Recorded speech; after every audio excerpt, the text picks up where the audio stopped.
पासा पलटने की तैयारी में चिराग पासवान। वक्त है दशकों तक राजनीति को परिवारवाद की उंगली पर नचाने वाले स्वर्गीय रामविलास पासवान का परिवार बगावत के आग में झुलस रहा है। 2 बार के सांसद पुत्र चिराग पासवान से विरासत छीन गई है।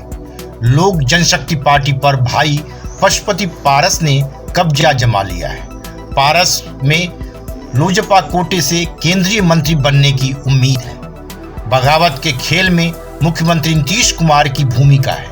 उन्होंने चिराग की वजह से एनडीए की अंदरूनी रस्साकसी में कमजोर पड़ने का बदला लिया है। फिलहाल दुश्मन का दांव सटीक बैठा है। सांसद चिराग अलग थलग पड़े हैं, पर उनसे नाउम्मीद होने का बड़ा कारण नहीं दिखता। खासकर पिता रामविलास पासवान की जयंती पर 5 जुलाई को हाजीपुर से जो यात्रा करने की वह ठानी है, वह संभावनाओं के द्वार पर मजबूत दस्तक देगा। तब संभव है कि बिहार के लोग युवा चिराग को आंखों में बसा लें। कंप्यूटर इंजीनियर चिराग की संघर्ष यात्रा की सफलता या विफलता से ही कद्दावर नेता रहे पासवान का असली वारिस तय होगा। सब जानते हैं चिराग को बिहार चुनाव में कूद फांद करने की असली सजा मिली है। प्रधानमंत्री से कथित हनुमान से चिढ़े नीतीश कुमार ने समय पर बच्चे को पॉलिटिक्स का मजा चखाया है। मुख्यमंत्री का तीर सटीक निशाने पर जा धंसा है। परिवार की जिस राजनीति के लिए स्वर्गीय पासवान बदनाम रहे, उसमें ही भयंकर फूट पड़ गई है। जमुई के सांसद चिराग पासवान को हाजीपुर के सांसद चाचा पारस ने कथित जिगर के टुकड़े समान चचेरे भाई सांसद प्रिंस समेत लोजपा के 5 सांसदों से अलग थलग कर दिया। चिराग को अकेले छोड़ने का यह काम बेहद बारीकी से हुआ।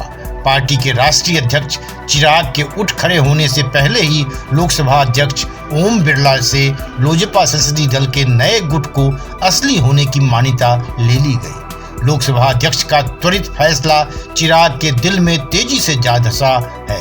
आरे वक्त पर बीजेपी से मदद की उम्मीद थी, वह नहीं मिली।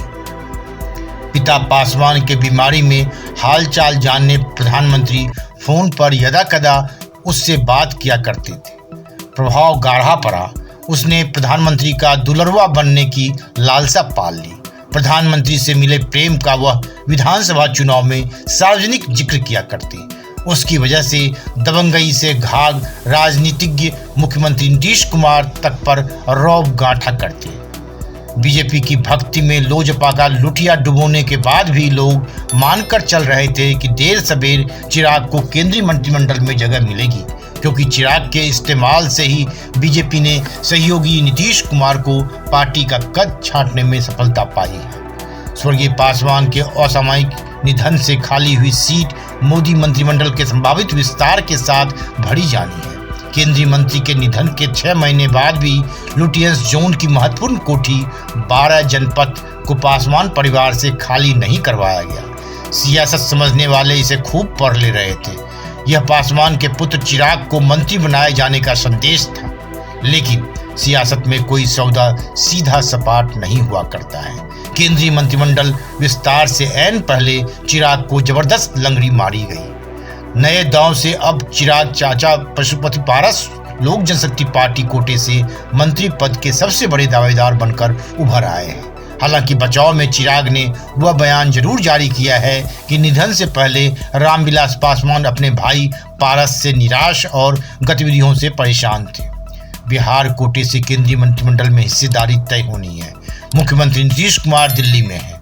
चिराग के पैरों तले से चादर खींचने के बाद संभव है कि वह चिराग की जगह पारस को केंद्रीय मंत्रिमंडल में जगह दिलाने की पैरवी करे। अगर यह होता है तो चिराग की संघर्ष यात्रा को बल मिलेगा। चिराग ने सियासी हिसाब किताब बराबर करने के लिए जिस हाजीपुर को चुना है, वह उनके पिता की पसंदीदा जगह है। इसी हाजीपुर से पासवान ने सबसे ज्यादा मतों से जीतकर Guinness book of world record बनाई थी। बिहार की राजनीति में नीतीश कुमार और पासवान परिवार का विराग नया नहीं है। पासवान के जीते जी नीतीश कुमार में रस्साकशी चलती रही। ऊपर से एक दिखने के बावजूद दोनों एक दूसरे का काम लगाने से बाज नहीं आए। मुख्यमंत्री बनने पर बिहार में महादलित की अवधारणा लाई। यह पासवान का पर काटने के लिए ही था। तब पासवान दलित सेना के जरिए राजनीति को साध रहे थे, खुद की काशीराम और मायावती से तुलना करते थे। ऐसे में पासा फेंक कर पासवान को ही महादलित से अलग साबित कर दिया गया। समाजवादी धारा के अंदर नीतीश पासवान की आपस में कद को सीमित करने की चाल लगातार चलती रही। समता पार्टी के दिनों में दूर रहकर भी पासवान ने जॉर्ज से संवाद बनाए रखा। यह बात नीतीश को सालती रही। बदले में समता पार्टी के नीतीश कुमार ने शरद यादव की अध्यक्षता वाले जनता दल यू में महासचिव रामविलास पासवान का प्रभाव कम करने का काम जारी रखा। लिहाजा एनडीए में मजबूत दखल रखने के लिए पासवान को लोक जनशक्ति पार्टी बनानी पड़ी। इसका फायदा 2004 में हुआ। आसानी से पाला बदलकर यूपीए में जाने का मौका मिला। 2009 में नीतीश की गोलबंदी से पासवान हाजीपुर तक से चुनाव हार गए। हार कर लालू प्रसाद की मदद से पासवान को राज्यसभा जाकर राजनीतिक भविष्य को बचाना पड़ा। उस प्रकरण की याद दिलाकर बिहार के नेता प्रतिपक्ष तेजस्वी यादव नए गठजोड़ की उम्मीद बांधे हैं।